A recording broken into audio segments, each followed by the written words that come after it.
उम्मीद करता हूँ आप लोग बहुत अच्छे होंगे। आज हम लोग बात करेंगे बीएचयू के ऊपर। क्या क्या डॉक्यूमेंट्स आपको लेके जाने हैं। आपका डीबी है 21 से 24 तक आपका डीबी है, और नोटिस में क्या दिया गया कि क्या क्या आपके पास होना चाहिए, क्या क्या नहीं होना चाहिए, बाकी आपको क्या क्या लेकर जाना है, उस सभी पर हम लोग डिस्कस करेंगे। देखिए, करीब आपको पता है कि कितनी वैकेंसी है, कितने बच्चे हैं। तो डीबी में कितने बच्चे हैं जितने, वो उसी लोग वीडियो को देखेंगे।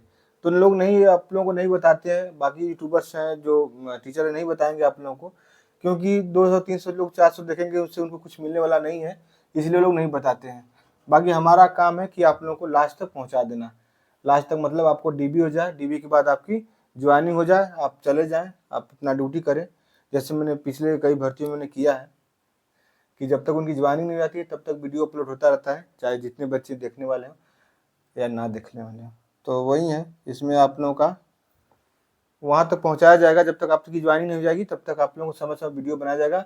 और बाकी मेरा ग्रुप है, आपने देखा होगा बीएचयू का जो ग्रुप है, आप लोग उसमें ऐड हो जाएंगे तो आप लोगों को काफ़ी उसमें मदद मिलेगी, रहने का, बाकी जाने का, साथ में लोग मिल जाते हैं तो बहुत कुछ उसमें फ़ायदा होता है कि साथ में बच्चे लोग मिल जाते हैं, तो उनको कोई दिक्कत नहीं होता है रहने का। बाकी बनारस में आप जब भी आते हैं, आप डीबी के लिए आपको कोई भी दिक्कत होती है, कोई भी प्रॉब्लम होती है, आप मुझे कॉल करें, हम आपके यहाँ पहुँच जाएंगे। ज़्यादा टाइम समय नहीं लेगा, लेकिन फिर भी हम आपके यहाँ पहुँच जाएंगे। भाई कोई दिक्कत होगा तो हम यहीं से बात करके सलूशन निकालेंगे। बाहर का डीबी का नहीं बता रहा हूँ, बाहर का, जैसे मान लो आपको बनारस में कोई इशू हो जाता है, पता है आप लोगों का आजकल का क्या चल रहा है तो आप मुझे ज़रूर कॉल करें, सलूशन निकाल लिया जाएगा, कोई दिक्कत नहीं होगा। ग्रुप में आप जुड़ें जरूर। और इसके बाद देखें,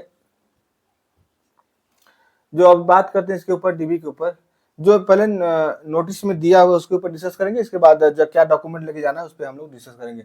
देखिए, दिया है कि आप पहले नंबर पर दिया है कि आप एडमिट कार्ड, आपके पास एडमिट कार्ड होना चाहिए, एडमिट कार्ड आपको लेकर जाना है, वो बोला। फिर दूसरे नंबर पर कि गवर्नमेंट जॉब कर रहे हैं तो सर्टिफिकेट बनवाना है। कौन सा वाला? वर्तमान में सैलरी का। देखिए, कुछ ऐसी चीजें होती है जो सभी के लिए, सभी के ऊपर लागू नहीं है।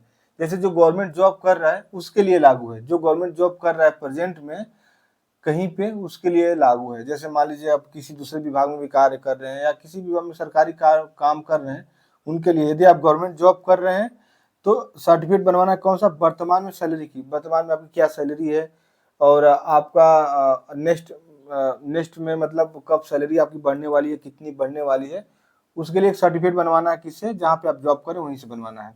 यदि आप गवर्नमेंट जॉब कर रहे हैं तभी आपको ये चीज देना है, यदि आप नहीं कर रहे हैं तो आपको बनवाने की कोई जरूरत नहीं है। इसके बाद चयनित प्रमाण पत्र बनवाना है, ये सभी को बनवाना है। चयनित प्रमाण पत्र गजेस्टेड अफसर, जैसे गजेस्टेड अफसर में होता है, जैसे इंटर लेवल के जो प्रिंसिपल है उनका होता है, बाकी डॉक्टर, कोई भी मेडिकल अफसर है, डॉक्टर कोई भी है, जो सरकारी डॉक्टर हैं वो भी आपको बना के दे सकते हैं। तो आप कहीं भी अपने नज़दीकी हॉस्पिटल में जाकर एक चयनित प्रमाण पत्र बनवा सकते हैं, चाहे इंटर के किसी भी उससे बनवा सकते हैं, चयनित प्रमाण पत्र मांगा। बाकी आप जो 5वां पॉइंट है, ये चौथा था, तीसरा मैंने छोड़ दिया, डीबी का है तो मैंने छोड़ दिया है। 5वां नंबर पर कि जो जॉब कर रहे हैं तो आपके खिलाफ कोई कार्रवाई नहीं होनी चाहिए। जैसे मान लीजिए आप कहीं पे जॉब कर रहे हैं, सरकारी जॉब कर रहे हैं, उसकी बात चल रही है। यदि आप सरकारी नौकरी कर रहे हैं तो संस्था के द्वारा आपके ऊपर कोई कार्रवाई नहीं की गई हो, यानी आपने कोई ऐसा काम नहीं किया हो, अनडिसिप्लिन काम नहीं किया हो जिसकी वजह से आपके ऊपर कोई कार्रवाई की गई हो विभाग के द्वारा से, ये उसके लिए सर्टिफिकेट बनवाना है। जो सरकारी कार्य कर रहे हैं, जैसे सरकारी नौकरी कर रहे हैं उनके लिए। यदि आप प्राइवेट में कोई जॉब कर रहे हैं तो आपसे कोई सर्टिफिकेट नहीं मांगा गया है। इसमें बहुत सारे कमेंट्स आए थे, सर हमारा क्या है, हमको बनाना है नहीं बनाना है। तो आप, ये चीज लागू उसी को होता है जो गवर्नमेंट जॉब कर रहा है उसके लिए है, और जो जॉब कर रहे हैं सरकारी उनके लिए है, जो कोई उनके खिलाफ कोई कार्रवाई नहीं होनी चाहिए पहले से, ये उनके लिए है। इसके बाद एनओसी, देखिए एनओसी किसके लिए? गवर्नमेंट जॉब के लिए। जो लोग गवर्नमेंट जॉब कर रहे हैं वो अपना एनओसी जरूर लेकर जाएंगे बनवाकर। आप डीबी के समय यदि दिए होंगे तो आपको लेके जाना पड़ेगा। यदि डॉक्यूमेंट, सॉरी, आप जब उसमें दिए होंगे, जब आप फॉर्म भर रहे होंगे, अपलोड किए होंगे तो लेकर जरूर जाएंगे। देखिए, जब आप फॉर्म अप्लाई करते हैं तो जो डॉक्यूमेंट आप अपलोड करते हैं उसको जरूर रखें, उसकी जरूरत पड़ती है दिखाने के लिए। तो एनओसी यदि फॉर्म अप्लाई करते समय दिया कि मैं गवर्नमेंट जॉब कर रहा हूँ तो आपको एनओसी देना पड़ेगा, आपको एनओसी आपके पास होना चाहिए। यदि आप सरकारी नौकरी नहीं करेंगे, प्राइवेट में कहीं आप नौकरी कर रहे हैं तो आपको एनओसी की जरूरत नहीं है, आपको देने की जरूरत भी नहीं है। एनओसी का हो गया, जो सरकारी नौकरी कर रहे हैं ये उन्हीं उन्हीं के लिए है एनओसी, जो जॉब नहीं कर रहे हैं उनको एनओसी देने की जरूरत नहीं है। इसके बाद 7वां नंबर पे कि एसटी एससी का कास्ट सर्टिफिकेट, यदि आप एसटी एससी के हैं तो कास्ट सर्टिफिकेट आपके पास होना चाहिए, तभी आपको इसका वो फायदा मिलेगा, बेनिफिट जो दिया जाएगा कैटेगरी का तभी मिलेगा जब आप सर्टिफिकेट देंगे या आप अपलोड किए होंगे तो आपके पास होगा।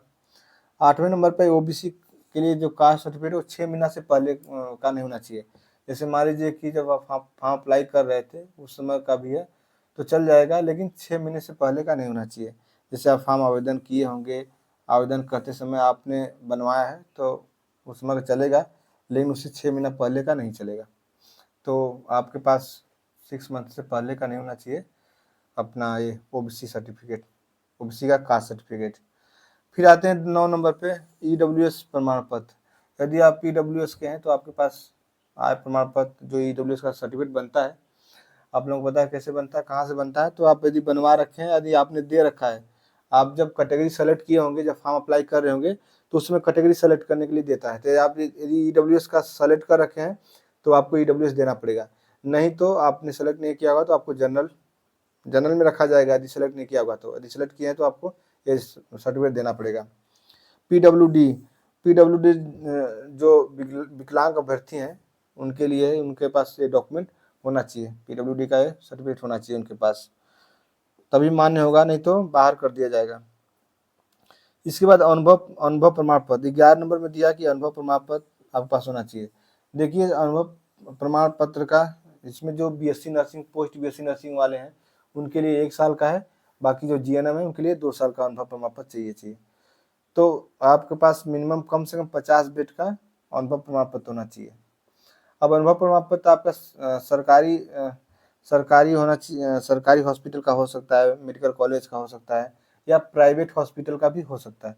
प्राइवेट हॉस्पिटल का भी चलेगा, लेकिन वो कम से कम 50 बेड का होना अनिवार्य है, उससे कम करेगा तो नहीं चलेगा। इसके बाद आपका रजिस्ट्रेशन सर्टिफिकेट होना चाहिए, 12 नंबर में दिया है। 13 नंबर में पे स्लिप वगैरह, देखिए इंपॉर्टेंट है 13 नंबर वाला पे स्लिप वाला। इसमें क्या है, जब आप अनुभव प्रमाण पत्र बनवाते हैं तो आपके पास स्लिप होना चाहिए, पे स्लिप की आपको मतलब सैलरी दी गई है कि नहीं दी गई है, पे स्लिप होना चाहिए, नहीं तो सैलरी सर्टिफिकेट होना चाहिए। सैलरी सर्टिफिकेट क्या है, वहीं बनाते हैं, जो हॉस्पिटल अथॉरिटी है वहीं सैलरी सर्टिफिकेट बना के दे देता है, तो वो होना चाहिए। नहीं तो बैंक का स्टेटमेंट होना चाहिए, बैंक स्टेटमेंट मतलब आपके अकाउंट में पैसे उन्होंने डाला होगा तो उसका स्टेटमेंट निकलता है, तो उसका आप निकलवा लेंगे, ये चीज़ होना चाहिए। किसके लिए, अनुभव प्रमाण पत्र के साथ ये लगेगा, इसको चेक किया जाएगा। क्रॉस चेकिंग इसको बोलते हैं, क्रॉस चेकिंग। आपने अनुभव प्रमाण पत्र बनवा लिया तो आपका स्लिप पे पैसा कैसे मिला है या हॉस्पिटल अथॉरिटी ने आपको दिया है कि नहीं दिया है, वो चीज़ चेक करते हैं, तो उसको आप जरूर बनवा लेंगे। अब इसके बाद हम लोग बात करेंगे कि जो डॉक्यूमेंट्स आपको लेके जाने हैं वो क्या क्या डॉक्यूमेंट्स लेके जाने हैं, जो डॉक्यूमेंट वगैरह लेके जाने हैं। इतना चीज इसमें कुछ ऐसे चीजें, कुछ ऐसे सर्टिफिकेट हो गए जो अलग अलग लोगों के लिए अलग अलग है, तो मैं एक एक लोगों के लिए बता दूंगा। आप ये नहीं कि मैं आप ये बता रहा हूँ ओबीसी वाले को तो इसमें ईडब्ल्यूएस बता दिया तो आप उसके लिए परेशान नहीं होंगे। देखिए आपके पास हाई स्कूल इंटर का मार्कशीट और सर्टिफिकेट दोनों होना चाहिए। हाई स्कूल का मार्कशीट, इंटर का मार्कशीट, हाई स्कूल का सर्टिफिकेट, इंटर का सर्टिफिकेट, ये आपके पास होना चाहिए। कुछ ऐसे अभ्यर्थी होंगे जिनके सर्टिफिकेट में मार्कशीट वगैरह सब कंबाइंड दे दिया है तो चल जाएगा वो। इसका दूसरा नंबर पर कि BSc nursing, post BSc nursing या जीएनएम है, उनके मार्कशीट, सर्टिफिकेट और रजिस्ट्रेशन, और ये तीनों चीज़ उनका होना चाहिए। यदि आप बीएससी, पोस्ट बीएससी और जीएनएम है तो होना चाहिए। फिर तीसरा नंबर पर अनुभव प्रमाण पत्र, अनुभव प्रमाण पत्र आपको लेके जाना है। यदि आप जीएनएम है तो आपके पास 2 साल का अनुभव प्रमाण पत्र होना चाहिए, कम से कम 50 बिट का होना चाहिए। इसके बाद यदि आप बाकी आप पोस्ट बीएससी और बीएससी हैं तो आपके पास 1 साल का अनुभव होना चाहिए। देखिए कहीं मांगता नहीं है, बीएससी पोस्ट बीएससी को कहीं मांगता नहीं है, लेकिन बीएससी ने आपको 1 साल का मांगा है, तो आपके पास होना चाहिए। यदि आपने फॉर्म अप्लाई किया है तो आप पढ़े होंगे नोटिफिकेशन उस समय, तो आपको पता होगा ये आपके पास होना चाहिए। इसके साथ साथ हम सैलरी सर्टिफिकेट का ही बात करेंगे। यदि अनुभव प्रमाण पत्र आप लेके जा रहे हैं तो उसमें आपके पास सैलरी सर्टिफिकेट जो कि बनाता है ये अपना हॉस्पिटल अथॉरिटी बनाता है, सैलरी सर्टिफिकेट वो आपको बना के देता है।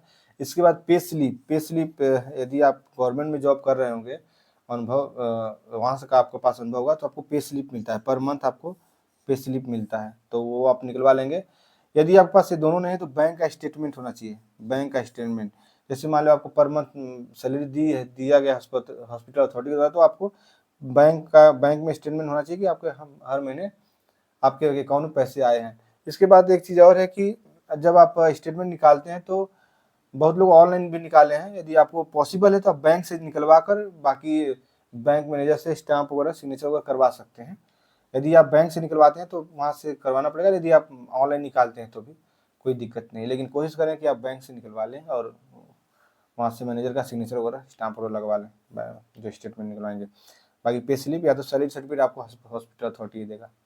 इसके बाद चयनित प्रमाण पत्र, ये भी सभी के लिए है। अनुभव प्रमाण पत्र 2 साल का है जीएनएम के लिए, और बाकी जो बीएससी पोस्ट बीएससी है उनके लिए 1 साल का लगेगा। हाई स्कूल इंटर का बाकी सभी के लिए है, पोस्ट बीएससी सबके लिए है। इसके बाद जाति चयनित प्रमाण पत्र ये सभी के लिए है। मैंने बता दिया गजेस्टेड अफसर से बनवाना है। चयनित प्रमाण पत्र सभी को एक बनवाना है, एक ही का है, इसमें 2 का नहीं, एक ही का है। जब आप ज्वाइनिंग करेंगे उसमें 2 चाहिए आपको, तो एक चयनित प्रमाण पत्र आप बनवा लेंगे।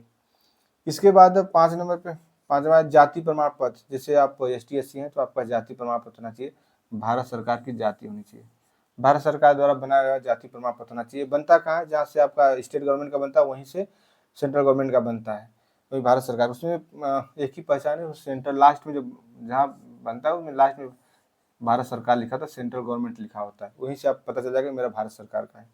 इंग्लिश में बनाते हैं लोग, उत्तर प्रदेश में जो इंग्लिश में बनाते हैं उसको भारत सरकार का, हिंदी में बनाते हो स्टेट गवर्नमेंट का बनाते हैं, यही एक पहचान है यूपी वालों के लिए। इसके बाद जो ये हो गया आपका जाति प्रमाण पत्र। इसके बाद आधार कार्ड आप ले लेंगे, आधार कार्ड ले लेंगे, फोटो ले लेंगे, फोटो अपना हमेशा 5 से 10 फोटो जरूर रखें, फोटो ले लेंगे। इसके बाद मैंने पहले ही बात किया था कि एडमिट कार्ड आपको मांगा है, भाई एडमिट कार्ड लेके जाना पड़ेगा, एडमिट कार्ड ले लेंगे। अब EWS सर्टिफिकेट किसके लिए है? अब जाति प्रमाण तो सभी के लिए था, जैसे ST SC का अलग था, OBC का अलग था, बाकी जो जनरल के हैं उनके लिए कोई ज़रूरत नहीं है, जाति प्रमाण पत्र की कोई ज़रूरत नहीं है जो जनरल कैटेगरी के हैं, क्योंकि उन्होंने जनरल में फॉर्म अप्लाई किया होगा। इसके बाद EWS किसके लिए है? जिन्होंने मतलब अपना दे रखा होगा कि जनरल के होते हैं, लेकिन जो आर्थिक रूप से कमज़ोर होते हैं उनके लिए गवर्नमेंट ने 10% की जो है छूट दे रखी है, तो उनको लिए EWS सर्टिफिकेट मांगते हैं वो लोग, तो EWS सर्टिफिकेट अपना जरूर ले लेंगे जो लोग जनरल से हैं और EWS में फॉर्म को अप्लाई किए। कैटेगरी क्या है, उन्होंने EWS डाल रखी है, तो इस सर्टिफिकेट को वो लेके जाएंगे। इसके बाद PWD सर्टिफिकेट, ये सर्टिफिकेट विकलांग अभ्यर्थी के लिए होता है। PWS सर्टिफिकेट इन्होंने अपना बनवा रखा होगा, जब फॉर्म अप्लाई किए होंगे तभी बनवा रखा होगा, तो इसको भी अपना लेकर जाएंगे। इसके बाद आपके पास मैं स्लिप का बता दिया, स्टेटमेंट सैलरी का बता दिया, बाकी 11 नंबर पे NOC। यदि ये किसके लिए है, जो लोग गवर्नमेंट जॉब कर रहे हैं उनके लिए NOC की जरूरत पड़ेगी, या जिन्होंने फॉर्म अप्लाई करते समय दे रखा होगा कि भाई हम गवर्नमेंट सेंट्रल गवर्नमेंट या स्टेट गवर्नमेंट की में जॉब कर रहे हैं, उन्होंने जब फॉर्म अप्लाई करते समय दिया होगा तभी उनको NOC की जरूरत पड़ेगी, लेकर जाएंगे। यदि उन्होंने नहीं दिया है फॉर्म अप्लाई करते समय तो उनको कोई जरूरत नहीं पड़ेगी NOC देने की, यदि आप दिए हैं तभी आपको देना पड़ेगा, नहीं तो आप